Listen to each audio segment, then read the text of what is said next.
Yo, what up?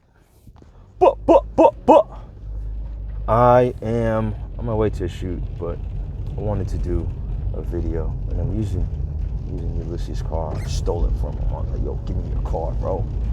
I took it straight up. What you gonna do about it, Ulysses? Wait till I give it back to you later. That's right. So anyway, there's no such thing as a rough. You know, you guys out there, you guys think, oh, I'm going to just send a rough because it's going to save me time. It's going to save me time of doing all of the editing and making it all good and stuff. And then the client doesn't like it anyway, or the client wants changes anyway. So I might as well just do a rough. You're too lazy to be a filmmaker. You understand me? You're too lazy to be a filmmaker. Now look, if you got something like a documentary, you know, something that's like 2 hours long, an hour long, 30 minutes long, you know, where there's a lot of dialogue and stuff like that, then yeah, all right, you know, do a rough. Do a rough of just the dialogue. Once you lock dialogue, then you add B-roll. Then once you lock B-roll, now you move on to color correcting and all this stuff. I get that, okay? But your little 3-minute, your little 5-minute, 10-minute video, stop being soft, bro. Stop being soft, okay? You need to go and hand them something that is like 95% of the way done, okay? Like I just had a project that I've been editing for the last like week, right? And they gave me a bunch of drives. I used the wrong drive to make the first video, right? But it was like the first video was like maybe 85% of the way done. It's pretty much there, you know what I mean? And then I found out that I used the wrong drive, and you know, they had a whole bunch of notes of what the video was supposed to be, and I was like, oh, okay, I get it. And so I redid basically the whole video, but I took pieces of the old video, the first cut, that were like perfect for the new one, and then I also took some of the grading and I took some of the other stuff that was in the first cut, and I used it for the second cut, the real cut. And you know, I send it to them, and it's like 95% of the way there. The only changes they want are 5% changes, and that's the kind of stuff that you want to do, man. Like, here's the problem with sending a rough, okay? Here's the problem with sending like something that's really half-baked. You're asking non-filmmakers, okay? These are usually people who wear suits every day or suit dresses every day, okay? And they're not out in the field, you know, they're not looking up freaking, what's that dude's name? YouTuber guy. I forgot his name, man. He's hella famous. He's in Canada. Everybody knows him. They're not watching his videos. They don't watch Wandering DP. You know what I mean? They don't realize that extra dark cinema is the thing right now. It looks hella dope, and it's real professional, commercial. They don't realize all that stuff. Okay?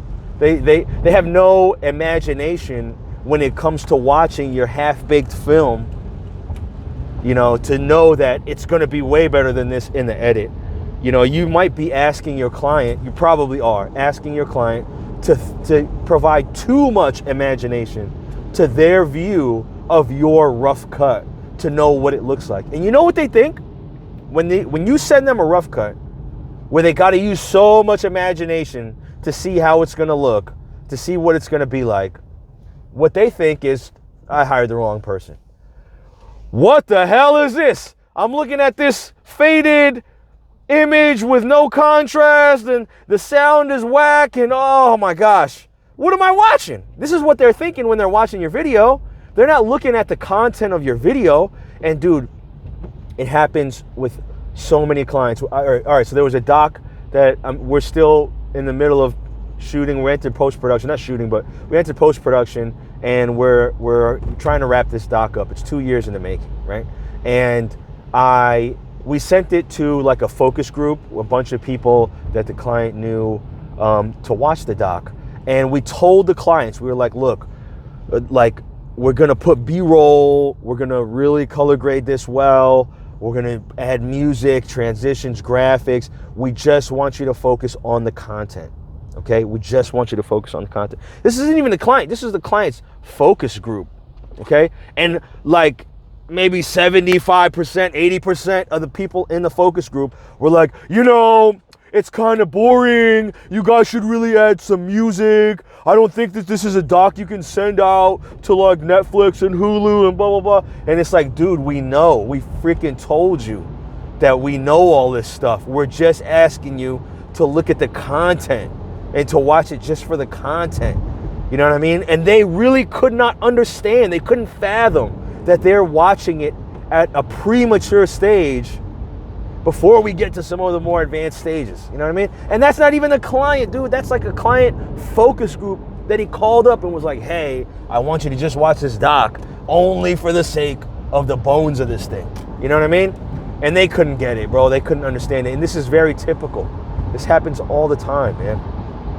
But, you know, even when you do stuff like that and you get the feedback, it's good to have the feedback because there's other things that they mention. You know, if you can wade through all the, you know, non-productive stuff that they give us and you get to the meat and potatoes of what, you know, good critique is, right? Then you take that and you don't argue and try to explain. You say, okay, man, thank you. Oh, man, really? Okay, that's what you thought. Wow. Okay, I will take that into consideration.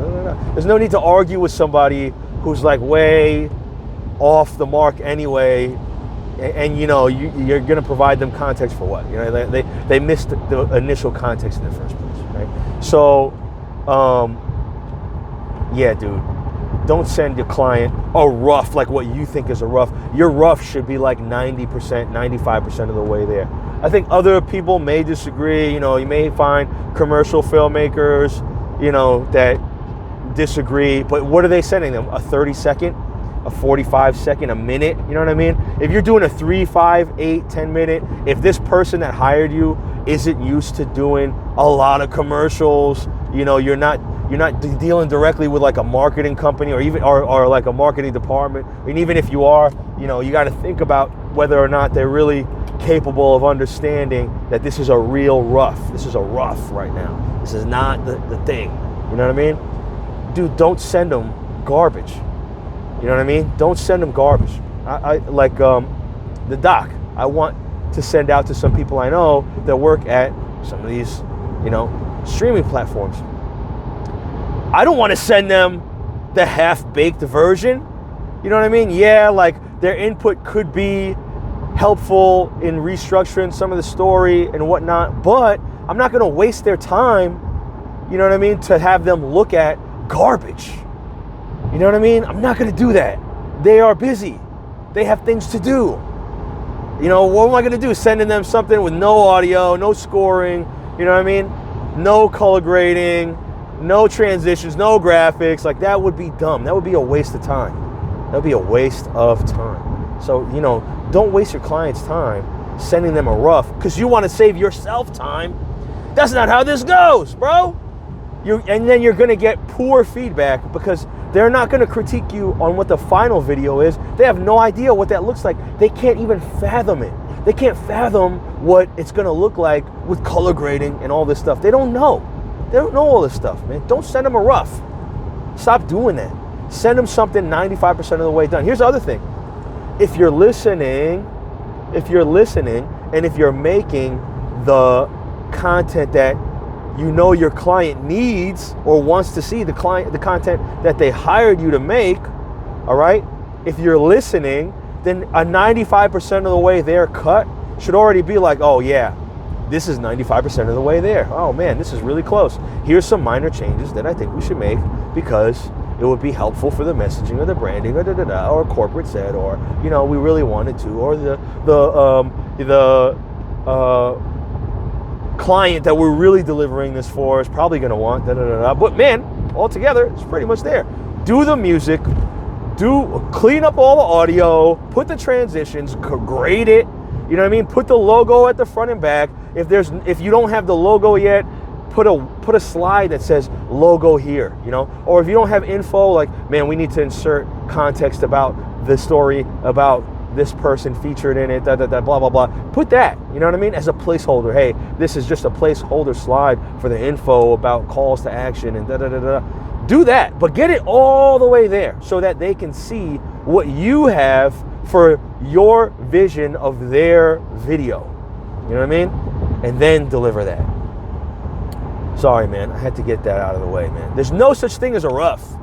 You know what I mean? There's no such thing as a rough, unless, you know, there's, all right, there's caveats to that, but at other levels. Like, I would think if you're watching these videos of me talk, you're probably not at a level higher than where I'm at.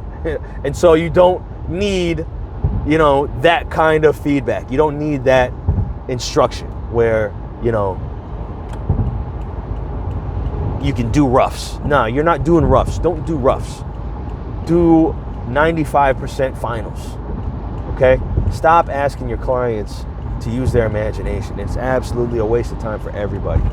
You know, and clients will say, you know, give me the rough cut. Hey, we just need a rough cut by blah, blah, blah. Don't believe them. Bro, don't believe them. When they say rough, it's not the rough that you think in your head, where it's like, yeah, oh yeah, I don't got to do anything. I just got to sequence it together and blah, blah, blah. Nah, man, they want it all. When they open your rough cut, they're expecting to see something hella tight, that because they hired you to do that. If they wanted something that was garbage, they would have just did it themselves. You know what I mean? And in the whole, when they look at your rough and you don't have none of that stuff there, you know what they think? I hired the wrong person. I can't even show this to anybody because it looks like I messed up in hiring the wrong person to do this job. I paid them all this money. It sucks. So stop, okay? Just stop it. Just stop it. Don't do it anymore. All right? That's my 2 cents, man. Hope it was worth it. Hope it helps you. I hope you listen. All right? Hope you listen to this. Your mother, man. You lazy filmmaker trying to make things easy for you. Nah, man. Just do it right. Do it right the first time. Do it all the way. Have them look at a polished product as a rough, you know, and then they realize, you know what they think? Great. Oh, man, I hired the right person. You know, I want to change some things, but it's minor because this person listened to what I said and did what I wanted them to do, because that's what they're getting from you, bro. That's what they want to get from you. That's what they want. All right? All right, man. Be safe. Sorry for scolding you. Peace.